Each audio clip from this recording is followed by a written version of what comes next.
करोगी।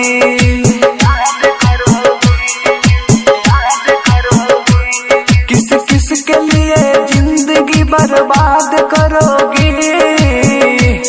कोई न मिलेगा तो मुझे याद करोगी।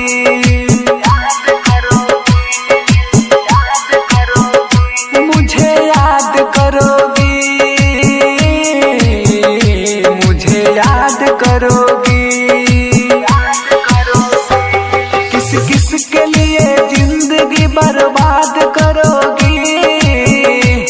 कोई न मिलेगा तो मुझे याद करोगी।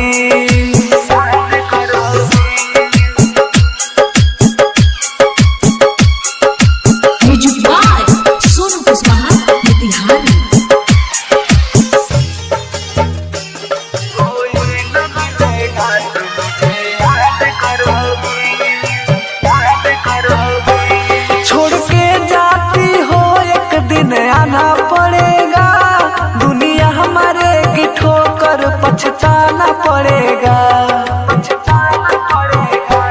छोड़ के जाती हो एक दिन आना पड़ेगा। दुनिया हमारे की ठोकर पछताना पड़ेगा। हालात अपने दिल की ना बता पाओगी। हमसे भी अब नजर ना मिला पाओगी। अब फिर न कभी सूरत पे नाज करोगी। कोई न मिलेगा तो मुझे याद करोगी।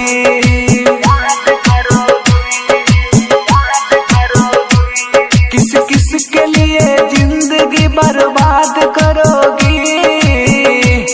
कोई न मिलेगा तो मुझे याद करोगी।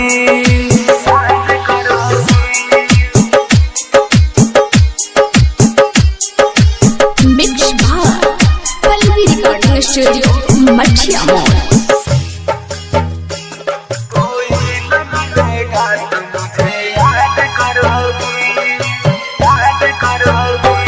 माना कि तुम्हें रब ने है फुर्सत से बनाया। लगता है तेरे दिल में ये पत्थर है लगाया।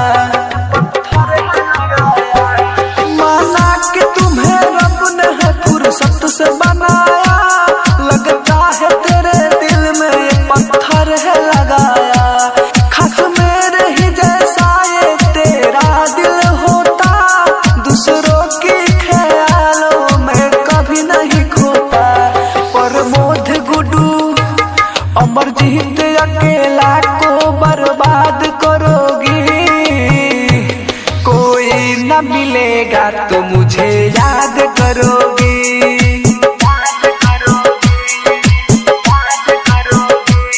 किस किस के लिए जिंदगी बर्बाद करोगी।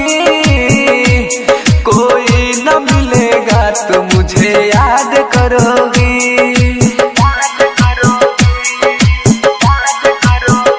मुझे याद करोगी,